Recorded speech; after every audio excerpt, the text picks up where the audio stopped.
gentlemen, welcome to another Ultra Confusion interview. This time we have Mike here. So Mike, tell us a little bit about yourself. I am Mike Stumhofer. I am the founder of Hoff Studios, and I have this little game called Depth of Extinction. It's a turn-based tactics game. It's a roguelike RPG. I like to try and squeeze as many like genre things in as possible, make it interesting for the player. We've been working on it for like 2 years off and on, but we've actually released another game a couple of years ago, or about, I guess, a year and a half ago now, called Cubicle Run. It's on mobile. This game, we did a demo last year on after Siege. We were at Siege, and we did Orlando IX down in Orlando. Put the demo out on itch.io and Game Jolt, and it got featured, which was pretty awesome. And we had about 4,000 downloads. We got like a ton of feedback and stuff. It was pretty exciting, and it really helped us like set the direction for where we're at now in terms of the development. But we just have started selling first access keys. So we sold like our first keys this weekend, and it's, you know, I think it's going to be interesting to see how it goes. We're going to sell 100 of them on itch, and then we're pretty much going to like cut it off, and so then we'll get feedback. Nice. So you basically said it's like, you know, it's a smorgasbord of all these genres. So is there like a couple games out there that were like the true inspiration behind it, or? Yeah, so that's a great question. I mean, I think everybody that plays the game kind of thinks XCOM, and maybe more the XCOM reboots, but I was like a huge fan of the original XCOM games. I'm like a lot older than I look. I played those games like when they first came out. I'm a big fan of the Fallout series, and so like I would say Fallout 1 and 2, XCOM, Shadowrun, pretty much any like turn-based game. When I was young, that was the kind of games I liked to play.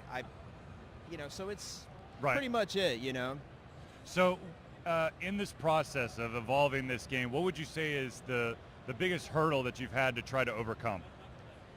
I mean, there's so many. It's hard to choose one, but I think for any indie game developer, it is finding an audience. I think that is really the big hurdle. And I mean, there's always these technical hurdles and things that you run into, but you know, they're always solvable. That, I think for somebody, I'm a programmer, that's my background, and and it's like, marketing yourself is not like the first thing you think about. Right. So it's not second nature for me. I have a hard time with it, but I feel like I'm doing a little bit better. And coming out here and meeting people is pretty fun. Like, we have a great time like talking about the game and what other games people like. Like, I hear all the time games like Front Mission 3 for PlayStation, and I've never played that game. I need to play that game. Everyone mentions it. I've had 10 people mention it at all these cons. So, but I don't know if I actually answered your question. You did. It's. I mean, one of the. I think it's kind of like a running theme for a lot of the indie developers out there is that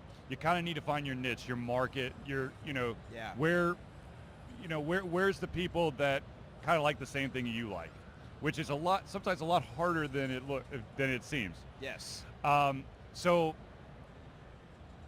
to the potential future indie creators or the ones that are just now starting, do you have any advice outside of find your community?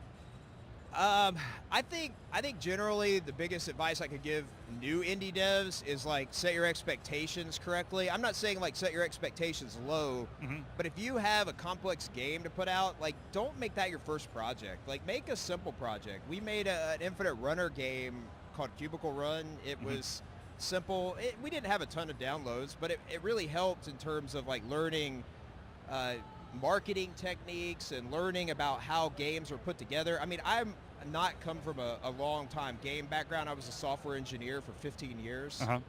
And so I had to learn a lot about making games, not writing code. And this helped, you know, making small games. That's what I would do. Start small. Does everybody say that? Well, yeah, kind of. I mean, the thing is, you know, when you're doing an indie project, a lot of people like to shoot for the stars right off the bat. Right. And that MMO, RPG. Yeah. 80-hour long RPG with it's crazy. Reinventing the wheel with a skill tree and all that stuff. Make a platformer and make one level. Yeah. Start with that. Yeah. So where can people find out more information about your game and your company? Well, you can go to hoffstudios.com. That's one F, not like the Hoff, David Hasselhoff, just one F. And you can find us on Twitter, Hoff Studios. You can search for Depth of Extinction, not Death of Extinction, it's Depth of Extinction. And just search on Google, we'll come up. So you said that you're going to sell 100 keys and you're going to cut it off. So when is like the real sale or purchasing time? So we just got greenlit for Steam maybe like 3 or 4 weeks ago, and I think we're going to be launching in October. Okay. That's the plan, at least. I guess we'll just have to see. I mean, it's like any indie game developer. You kind of say, I'm going to launch it when it's done. Right. But that's my goal is to launch the real game in October. We might do a separate early access or make more keys available as we go. But we will, if you sign up for our mailing list, you will find out when we do that. And you can sign up for the mailing list on the website? On the website, yeah. Okay. I know this is probably a terrible question to ask because y'all are still trying to get the game out. But if y'all thought about additional pieces to the game or other projects or... Yeah, I mean, dude, I have such a laundry list of things that I would like to put in this game. I mean, it started off as more of like an my original idea was old school RPG meets turn-based tactical. But I realized the scope was way too big, and so, like I told you before, small scope. Yep. So I made it more roguelike, so it's a little bit more programming-centric. I think we've looked at stuff like survival mode. We've looked at like different game modes, like all boss mode.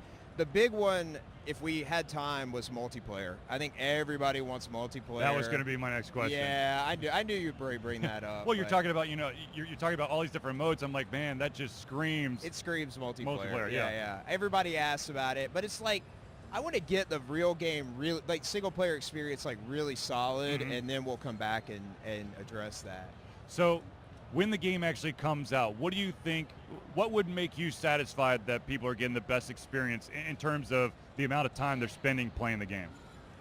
Yeah, that's a good question. I mean, we're looking at it being about a 10 to 12 hour game, but it's roguelike, so every playthrough is different. So we want to have like multiple storylines. It's not going to have like really super rich story, but there will be story. And so we want to make it so that you could play it a couple of times. I mean, I'd like to see people playing it like, 40, 50 hours, unlocking all the different class options that we have and stuff. So there is like there is rewards for playing it over again. Yeah. You can play it different ways. We're thinking about some ways to add more replayability into the game. So I'd love to hear your ideas if anybody's got something. And of course, once again, if you have any ideas or thoughts about it, you just contact her on the website. Yeah, or tweet at us. Okay. All right. Well, I do want to thank you for taking time out of your busy schedule here at MomoCon to talk about your game. Hopefully, everyone goes and checks it out, and of course, hopefully, fingers crossed. Check it out. You're one of the lucky 100. Yes, you could be. And if not, hopefully the time of the actual release comes quickly, and you can jump right in and start liking the game. So once again, thank you for sitting down with me, and everyone, thanks for tuning in. Yeah, thank you.